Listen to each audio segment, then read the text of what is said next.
Oke, baik. Bismillahirrahmanirrahim. Assalamualaikum warahmatullahi wabarakatuh. Pada video kali ini, saya akan menjelaskan berkaitan dengan tugas salah satu mata kuliah, yaitu struktur beton, kolom, dan fondasi. Nah, tugas ini digunakan untuk memenuhi atau sebagai salah satu syarat memenuhi mata kuliah struktur beton, kolom, dan fondasi.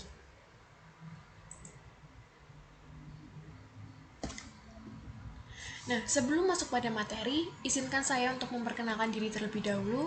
Nama saya Nindya Kirana, NIM D100190084 dari kelas 6E dengan dosen pengampu Ibu Nur Khotimah Handayani. Pada video kali ini, saya akan menjelaskan berkaitan dengan kolom, yang mana konten yang akan saya tampilkan dalam video ini dibagi menjadi 3 bagian. Yang pertama, itu tentang pendahuluan. Seperti biasa, pendahuluan berisi tentang penjelasan secara umum bahwa kolom itu apa, fungsinya apa, jenisnya apa saja, dan lain sebagainya. Lalu untuk konten yang kedua, saya akan menjawab atau menjelaskan berkaitan dengan soal 1, yaitu berisi tentang tahapan perencanaan kolom. Lalu yang terakhir, saya akan menjelaskan untuk soal 2 yang sudah diberikan sebelumnya, yaitu tentang contoh gambar detailing kolom atau dinding geser beserta penjelasannya. Nah, yang pertama, pendahuluan. Pendahuluan ini seperti sudah saya jelaskan sebelumnya, bahwa berisi tentang penjelasan secara umum tentang kolom. Mungkin banyak orang yang tahu kalau dalam satu bangunan selalu ada kolom. Nah, mungkin kalau secara umum, orang-orang awam itu menganggap kolom itu sebagai suatu struktur yang bentuknya tiang rumah, tiang gedung, tiang bangunan, dan lain sebagainya. Nah, di sini saya akan menjelaskan bahwa kolom secara teoritis merupakan komponen struktur batang atas yang berfungsi untuk mendukung beban yang disalurkan ke plat dan balok sebagai beban aksial dan momen lentur. Secara mudahnya dan ringkasnya, kolom itu struktur yang tadi seperti bentuk itu seperti tiang, tapi dia termasuk struktur atas yang memiliki fungsi untuk menerima beban yang diterima dari struktur di atasnya dan diteruskan ke struktur di bawahnya. Nah, beban yang diterima oleh kolom ini memiliki 2 jenis, yaitu berupa beban aksial dan momen lentur. Nah, kolom itu terdiri dari beberapa jenis. Yang pertama, itu ditinjau berdasarkan bentuk dan susunan tulangnya. Berdasarkan bentuk atau susunan tulangnya, kolom itu dibagi menjadi 3, yaitu kolom segi 4, kolom bulat, dan kolom komposit. Lalu yang kedua, berdasarkan letak atau posisi beban, kolom dibagi menjadi 3, yaitu kolom aksial sentris, kolom aksial eksentris, dan kolom aksial dengan momen lentur.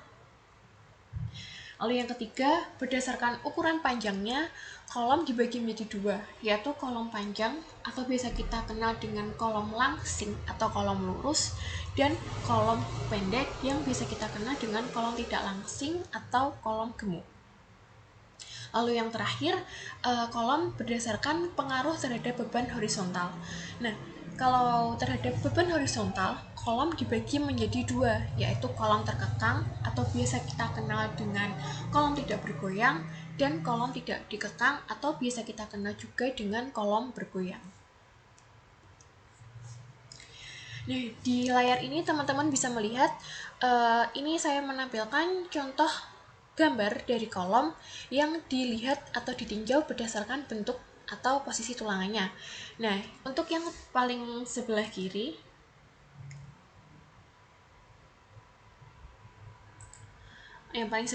ini dia merupakan kolom berbentuk segi 4. Yang tengah ini merupakan kolom berbentuk bulat atau lingkaran, dan yang paling kanan, baik bentuknya bulat maupun segi 4, kita kenal dengan istilah kolom komposit. Nah, masuk ke materi kedua, yaitu tentang perencanaan kolom. Nah, di sini nanti saya akan menjelaskan berkaitan dengan tahapan dalam perencanaan kolom. Secara garis besar, tahap perencanaan kolom itu dibagi menjadi 3 bagian, yaitu yang pertama, kita bisa merencanakan kolom dengan menggunakan diagram yang tersedia atau diagram yang sebelumnya sudah ada, dan ini merupakan acuan dan buatan dari Profesor Suprayogi pada tahun 1991. Lalu yang kedua, kita juga bisa merencanakan kolom dengan membuat diagram baru. Dan yang terakhir, kita juga bisa merencanakan kolom dengan menggunakan analisis hitungan saja. Nah, masuk pada tahap pertama, atau istilahnya kita merencanakan kolom dengan cara yang pertama, yaitu menggunakan diagram yang telah tersedia.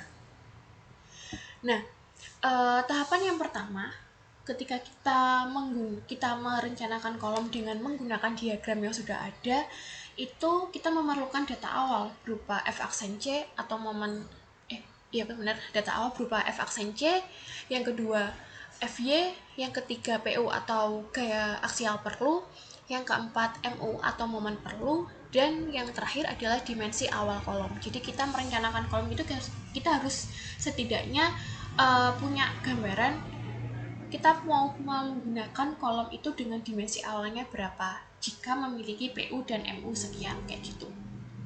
Nah, lalu yang kedua, kita harus menghitung G dengan rumus H-2DS dibagi H. H itu merupakan ukuran tinggi dari suatu kolom. Kita tahu kalau bentuk kolom itu kotak, yang bagian bawah sini biasanya berupa B, yang posisi berdiri atau vertikalnya itu merupakan H. Nah, DS ini merupakan selimut beton. Nah, nanti kalau kita sudah mendapatkan nilai G, kita harus mengecek antara nilai F aksen C, FY, dan G itu sesuai nggak dengan diagram. Karena perlu diingat, dalam penggunaan diagram sudah ada, nilai F aksen C, FY, dan G sudah ada dan sudah diketahui. Jadi, ketika dalam suatu perencanaan F aksen C dan FY sudah diketahui, kita tetap harus mengecek nilai G-nya. Dan apakah sudah sesuai dengan diagram yang telah disediakan, seperti itu. Lalu tahapan yang ketiga, yaitu kita menghitung nilai K dan nilai L.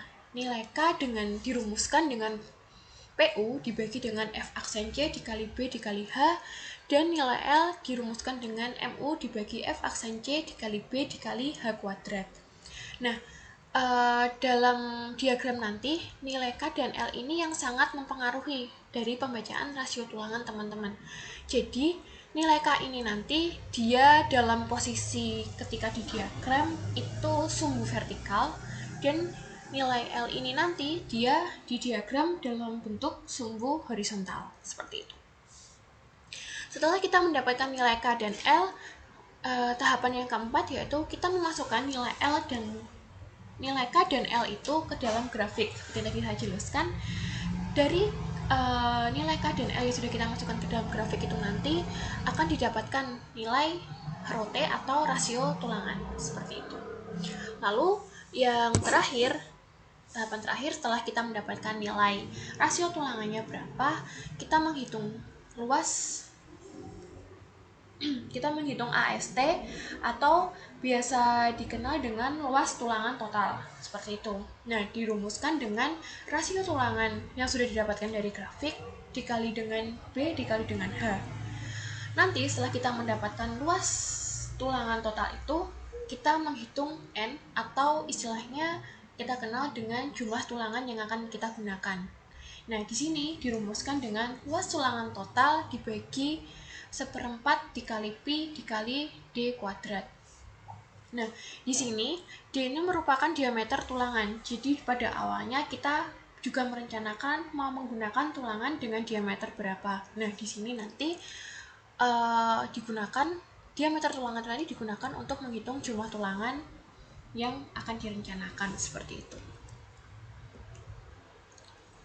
Nah, bisa dilihat ini salah satu contoh diagram perencanaan kolom beton bertulang dengan mutu beton atau F aksen C-nya adalah 20 MPa dan mutu baja atau FY-nya dengan nilai 300 MPa. Nah, di sini sudah diketahui juga G-nya adalah 0,70. Nah, ini teman-teman yang tadi dimaksud, kenapa kita harus menghitung G dan mengeceknya. Apakah antara F aksen C, FY, dan G sudah sesuai dengan diagram yang ada. Jadi, semisal nanti ketika teman-teman mendapatkan nilai F aksen C berapa, FY berapa, teman-teman harus mengecek nilai G-nya juga sesuai nggak dengan diagram yang telah ditentukan. Untuk yang saya tampilkan saat ini adalah salah satu contoh diagram perancangan dengan nilai F aksen C, FY, G yang tertera. Tapi sebenarnya untuk diagram perancangan yang sudah ada itu memiliki F aksen C, FY yang bermacam-macam dan bervariasi. Jadi nggak cuma mengacu pada satu diagram yang saya tampilkan aja gitu. Nah, ini sudah diperlihatkan tadi PU dibagi F aksen C kali B kali H itu merupakan sumbu vertikal, L-nya merupakan sumbu horizontal. Nah, didapat rasio tulangannya yang di sini. Jadi, tadi nilai K ditarik garis secara horizontal dan nilai L ditarik garis secara vertikal. Ada titik temu, lalu kita tarik garis diagonal, dan di titik temu itu merupakan nilai dari rasio tulangannya. Seperti itu. Next, kita masuk ke pembahasan yang kedua, yaitu tentang cara yang kedua dalam merencanakan kolom dengan membuat diagram baru. Nah, dalam membuat diagram baru ini nanti kita ada 3 step. Yang pertama ada desain diagram baru, kedua kita menghitung tulangan longitudinal kolom, dan yang ketiga kita mengontrol, dalam artian kita mengecek apakah kolom itu perlu diperbesar atau diperkecil, seperti itu. Nah, yang pertama tentang desain diagram baru. Bisa dilihat bagian alur atau kita kenal dengan flowchart. Jadi, dalam desain diagram baru nanti kita mulai dengan kita harus memiliki dulu juga dimensi kolom awal itu berapa. Jadi, kita harus merencanakan nilai dimensi kolom itu berapa. Lalu kita juga membutuhkan F aksen C, FY yang sesuai dengan rencana yang sudah kita buat. Lalu yang kedua, kita untuk yang awal, untuk membuat diagram ini kita menggunakan rasio tulangan 1% dan didapatkan nanti nilai AST. Untuk rumus AST sama dengan yang sudah dijelaskan pada slide sebelumnya, AST atau luas tulangan total memiliki rumus rasio tulangan dikali B dikali H. Nah, nanti setelah mendapatkan luas tulangan total akan mendapatkan nilai A1 sama dengan A2 sama dengan luas tulangan total dibagi dengan 2. Nah, nanti kalau sudah kita menghitung diameter dikali PN dan diameter dikali MN, itu nanti terus kita mendapatkan perhitungan juga untuk menghitung nilai Q dan R dalam 5 kondisi beban. Nah, 5 kondisi beban dalam menghitung QR itu, yang pertama adalah berdasarkan tinjauan beban sentris, yang kedua berdasarkan tinjauan beton tekan menentukan, terus yang ketiga berdasarkan tinjauan pada keadaan yang seimbang atau kita kenal dengan tinjauan dalam keadaan balance, yang keempat tinjauan dalam keadaan tulangan tarik menentukan, dan yang terakhir tinjauan keadaan beban P sama dengan 0. Nah, nanti dari masing-masing tinjauan itu akan mendapatkan mendapatkan nilai Q dan R. Lalu nantinya nilai Q dan R itu yang akan diplotkan ke dalam gambar dengan rasio tulangannya 1%. Seperti pada step keempat.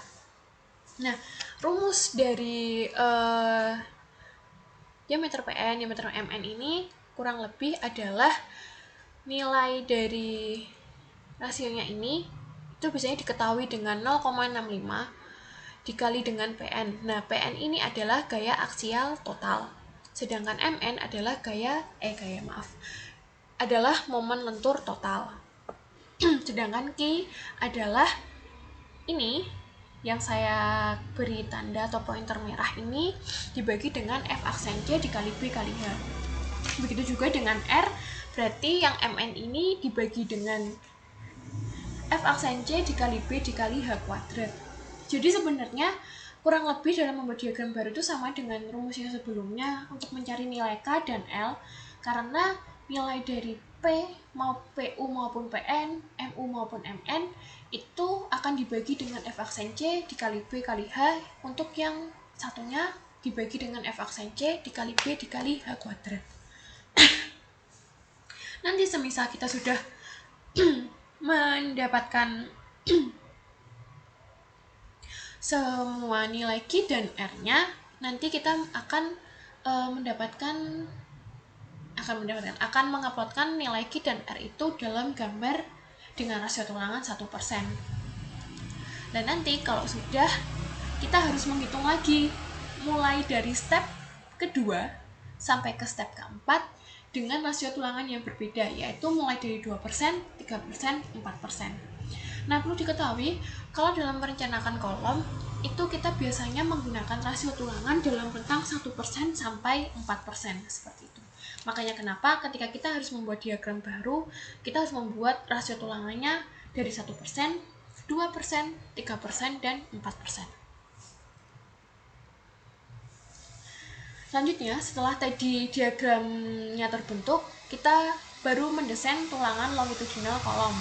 Nah, untuk desain tulangan longitudinal kolom, itu rumusnya pertama kita akan menghitung nilai QD dan RD. Untuk rumus QD dan RD sama dengan rumus Q dan R yang pada membuat diagram. Jadi, misalkan rasio kali PN dibagi dengan F aksen C kali B kali H. Untuk yang RD berarti rasio kali MN dibagi dengan F aksen C dikali B dikali H kuadrat. Lalu setelah kita mendapatkan nilai QD dan RD, kita melihat dari dua kondisi ini.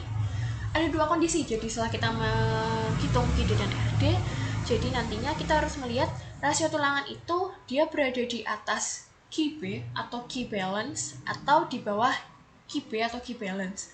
Nah, semisal nanti rasio tulangan yang didapatkan itu berada di atas QB, maka kita harus membuat garis yang melalui rasio tulangan dan QB yang memotong rasio tulangan dari 1% sampai dengan 4%. Jadi yang dimaksud di sini adalah garis diagonal seperti pada diagram Suprayogi. Jadi kalau tadi semisal ada nilai QB, nilai dari garis diagonal itu harus melewati rasio tulangan dan nilai Q balance-nya yang memotong di antara 1% sampai 4%. Nah, semisal rasio tulangan yang dibentuk ternyata di bawah Q balance, maka kita membuat garis diagonalnya itu hanya melalui rasio tulangan yang terbentuk, yang harus juga memotong rasio tulangan dari 1% sampai dengan 4%. Jadi, semisal itu garis diagonalnya, rasio tulangan yang terbentuk di atas QB itu dia menghubungkan garis diagonalnya itu antara rasio tulangan dengan QB. Sedangkan kalau hanya di bawah QB, garis diagonal itu dibuat dari titik 0. Kalau kita mengatakannya titik 0 ya dalam garis sumbu antara X dan Y dihubungkan membentuk garis diagonal yang melewati rasio tulangan saja. Nah, nanti kalau sudah kita harus mengukur tuh jarak rasio tulangan ke rasio 1, semisal itu diibaratkan dengan nilai A mm dan rasio 2 ke rasio 1 diibaratkan dengan B mm.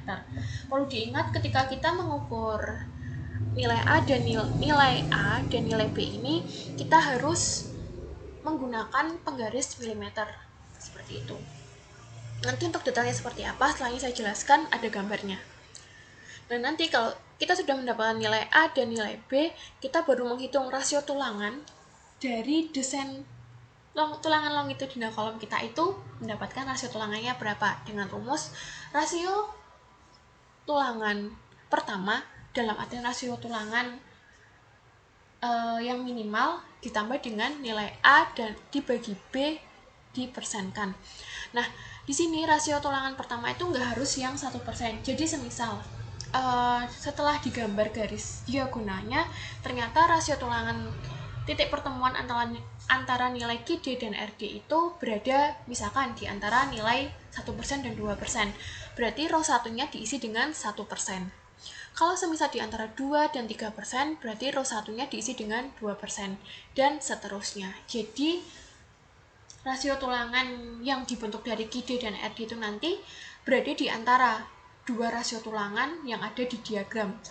Antara 1, 2, atau 2, 3, atau 3, 4. Nah, di row 1 ini nanti diisi dengan rasio tulangan yang paling bawah. Jadi kalau misalkan tadi itu di antara 3 dan 4, berarti row 1-nya diisi 3. Di antara 2, 3, berarti rasio pertamanya diisi 2, dan seterusnya. Lalu selesai. Nah, ini yang saya maksud tadi.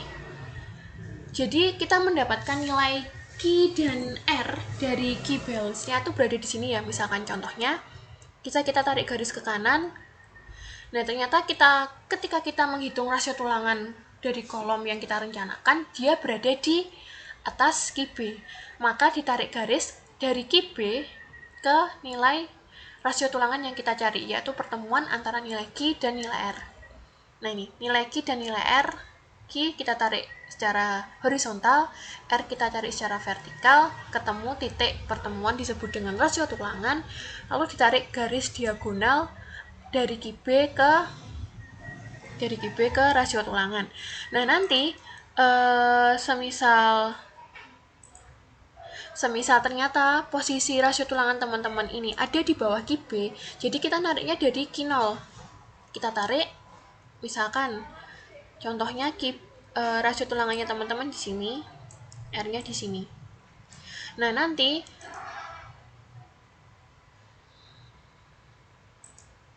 untuk rasio tulangan teman-teman yang berada di bawah QB, itu nanti ditarik garis diagonalnya dari titik 0 ini ke sini. Seperti itu. Nah, kalau sudah, kan bisa dilihat nih teman-teman. Nah, yang dimaksud dengan nilai A dan B tadi adalah dari rasio tulangan ke rasio pertama. Jadi, dari rasio tulangan kan yang pertemuan ke rasio pertama. Karena yang di contoh ini adalah berada di antara 2 dan 3, berarti rasio pertamanya adalah di 2%. Lalu, untuk yang nilai B adalah dari rasio kedua ke rasio 1. Jadi, dari rasio yang atas, antara 2 dan 3 berarti yang 3% ke yang 2%. Sehingga itu nanti didapatkan nilai ini. Rasio tulangan sama dengan rasio 1 ditambah A dibagi B dalam bentuk persen. Nah, lalu yang terakhir, tahapnya adalah untuk membuat desain dimensi kolom.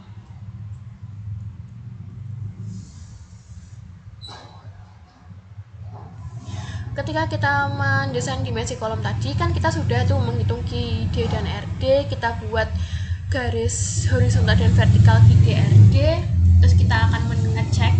Selanjutnya adalah yang tahap 1-2 ini kita sudah mengecek di yang awal ini tadi ya teman-teman.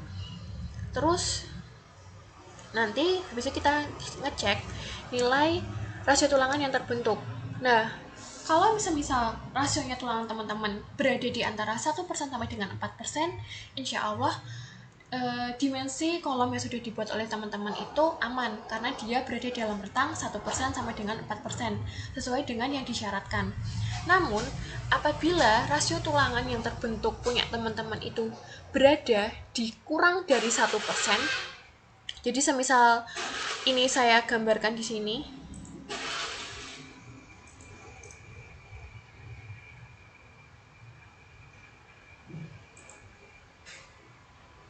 misalkan rasio tulangan teman-teman berada di sini, kalau kurang dari 1%, karena 1% kan diagramnya di sini. Nah, itu berarti teman-teman silahkan untuk mengecek lagi rasio tulangannya, karena rasio tulangan itu kalau sampai dia kurang dari 1%, berarti dia dimensi kolomnya teman-teman itu terlalu kecil, jadi perlu diperbesar. Begitu juga dengan sebaliknya, ketika rasio tulangannya teman-teman nanti berada lebih dari 4%, Jadi dia berada, ini kan diagram 4%-nya di sini, dan ternyata rasio tulangan berada di sini, misalkan. Itu berarti dimensi rasio tulangannya teman-teman terlalu besar, sehingga dari dimensi kolomnya teman-teman sendiri itu harus diperbesar. Mohon maaf tadi saya ralat, ketika rasio tulangan kurang dari 1%, berarti dimensi kolomnya harus diperkecil. Sedangkan kalau rasio tulangannya lebih dari 4%, berarti dimensi kolomnya harus diperbesar. Seperti itu. Kurang dari 1% harus diperkecil, lebih dari 4% dimensi kolom harus diperbesar. Kalau sudah fix, kita mendapatkan lagi dimensi kolom yang baru, entah itu nantinya diperbesar atau diperkecil. Silahkan nanti dihitung lagi, dicek lagi, mulai dari perhitungan QD, RD, kita nanti membuat garis horizontal vertikal di diagram. Nanti kita lihat, ternyata dia kalau semisal sudah dalam rentang 1% sampai 4%, berarti dimensi kolom yang kita rencanakan sudah sesuai, sudah benar, dan selesai. Nah, yang terakhir, kita ada cara ketiga, yaitu hanya dengan menganalisis secara hitungan. Nah, yang pertama, itu nanti kita memerlukan data awal berupa dimensi awal kolom, selimut beton, F aksen C, FY, diameter tulangan, nilai PU atau gaya aksi yang perlu, dan nilai MU atau momen perlu. Kalau sudah, nanti silakan teman-teman menghitung nilai AC, AB, AB2 itu nanti dicek kalau sudah. Di antara nilai AC, AB, AB2 ini nanti dia masuk ke dalam kondisi mana. Nah, yang dimaksud kondisi mana, untuk grafiknya setelah ini saya jelaskan, untuk pembagian kondisi maksud saya. Dan nanti kalau kita sudah menentukan ini dia masuk ke dalam kondisi mana, kita dapat menghitung nilai E dengan rumus MU dibagi PU, nilai AP2, R, FA, AS, ASTU. ASTU perlu diingat, tulangan total perlu. Luas tulangan total perlu. Secara garis besar dari kondisi pertama, yang dimaksud kondisi ini adalah kondisi dari si tulangan itu nanti dia dibagi menjadi kalau nggak salah 6 kondisi. Nah, nanti setiap kondisi itu untuk rumus AP2R F aksen A, FA ini dia punya rumus sendiri-sendiri. Seperti itu. Jadi makanya kita harus mengecek nilai AC, AB, AB2 itu masuk ke dalam kondisi mana. Nanti setelah kita mendapatkan semua perhitungan yang diperlukan, kita akan mengontrol dari rasio tulangannya. Setelah kita mengontrol rasio tulangan, itu ceritanya tulangan yang dipakai itu aman atau tidak, kita baru menentukan jumlah tulangan yang akan dipakai itu berapa dan memakai tulangan berapa. Contohnya 8D22 itu maksudnya adalah jumlah tulangannya dipakai sejumlah 8 dan tulangannya menggunakan diameter 22 seperti itu dalam satuan milimeter. Kalau sudah berarti selesai. Jadi perbedaan antara diagram cara 1, 2, 3 tadi, kalau cara 1 diagramnya itu kita sudah ada, jadi kita tinggal memasukkan nilai K dan L ke dalam diagram seperti itu. Tapi kelemahannya diagram itu sudah ditentukan nilai F aksen C-nya berapa, nilai FY-nya berapa, nilai G-nya berapa, seperti itu. Nah, untuk cara yang kedua, kita membuat diagram baru. Kalau menurut pandangan pribadi saya itu lebih fleksibel, karena dari awal kita benar-benar merencanakan dari awal kita mau menggunakan dimensi kolom berapa, diagram kolomnya nantinya terbentuk seperti apa, lalu kita menghitung rasio tulangan dari diagram yang kita buat sendiri sebelumnya. Lalu nanti kalau sudah, kita bisa mengontrol sendiri kira-kira dari diagram yang saya buat, terus dimensi kolom yang saya rencanakan, saya masukkan ke diagram yang saya buat sendiri, itu aman atau enggak dimensinya, perlu diperbesar, perlu diperkecil, atau ya udah ternyata sesuai dengan rencana tanpa perlu diperbesar dan diperkecil karena aman, masuk ke dalam rentang rasio tulangan 1% sampai dengan 4% seperti itu. Lalu kalau untuk yang tahap ketiga atau cara ketiga dengan analisis kehitungan ini, dia lebih mengutamakan perhitungan yang benar-benar menggunakan perhitungan aja. Jadi tidak menggunakan istilah kita harus menghitung dari grafik seperti tadi. Jadi kita tidak memperhitungkan nilai rasio tulangan yang dengan menggunakan diagram. Jadi di sini rasio tulangan hanya sekedar dikontrol dengan perhitungan tanpa memperhatikan dari diagram yang sudah dibuat atau sudah ada di cara-cara yang lain seperti itu. Nah, ini yang saya maksudkan tadi, ketika kita setelah mencari nilai AC, AB, AB2 kan ada berapa ini? 6 kondisi. Nah, ini yang saya maksud. Kondisi pertama dalam posisi beban sentris. Kondisi kedua adalah tulangan tekan kiri belum leleh. Kondisi 3 adalah tulangan tarik kiri belum leleh. Kondisi 4, tulangan tekan kanan sudah leleh. Kondisi 5, tulangan tekan kanan belum leleh. Dan kondisi 6 adalah dihitung seperti perhitungan untuk menghitung perencanaan balok.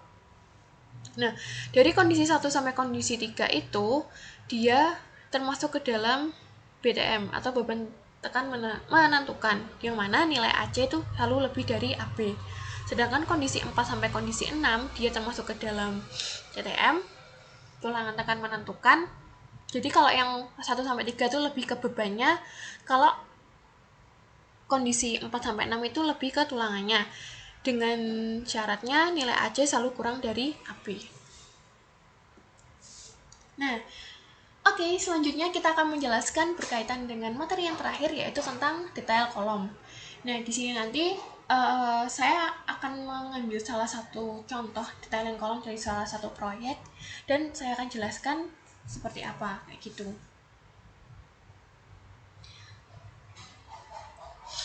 Next. Nah, di sini bisa dilihat contoh detailing kolomnya sudah ada. Untuk tipe kolomnya adalah 60/60, itu dalam satuannya di sini masih senti. Jadi untuk dimensi kolomnya itu menggunakan 600x600 dalam satuan milimeter. Di sini sudah ada sketsa dari detail kolomnya dari tampak atas ya teman-teman. Ini tumpuan, dalam artian tumpuan itu adalah posisi kolom yang berada di kiri dan kanan struktur biasanya. Kalau lapangan itu berada di tengah struktur. Di sini ada digunakan tulangan utama dan tulangan sengkang. Untuk salah satu contoh detail kolom yang saya ambil ini berdasarkan proyek dari gedung LFC beton bertulang tahan gempa, yang dalam penulisan jurnal dan jurnal ilmiahnya ditulis oleh beberapa dosen di salah satu universitas di Surabaya. Mohon maaf saya tidak menyebutkan, tadi saya lupa. Seperti itu. Jadi untuk nama proyeknya ini gedung LFC beton bertulang tahan gempa. Untuk data bangunan proyeknya adalah dia memiliki dimensi kolomnya adalah 600x600 mm, satuannya menggunakan milimeter.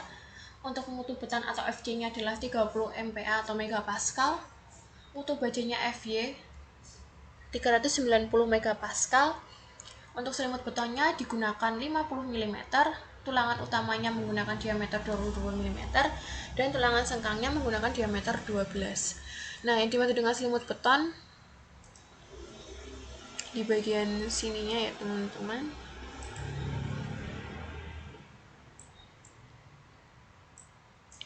Ya, ini yang dimaksud dengan selimut beton atau biasanya kita kenal dengan istilah DS. Seperti itu. Digunakannya 50 mm. Nah, di sini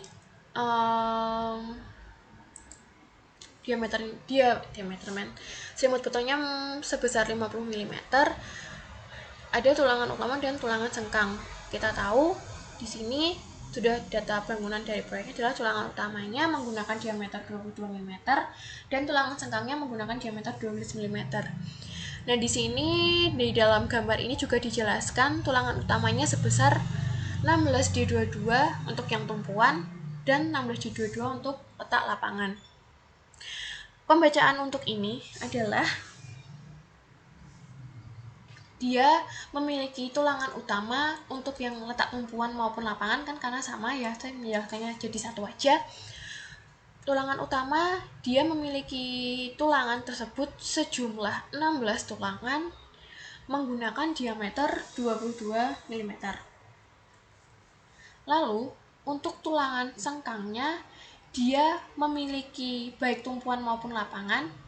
Dia memiliki jumlah tulangan sengkang sejumlah 15 menggunakan diameter 12 mm D12 dengan jarak antar sengkang itu adalah 100 mm.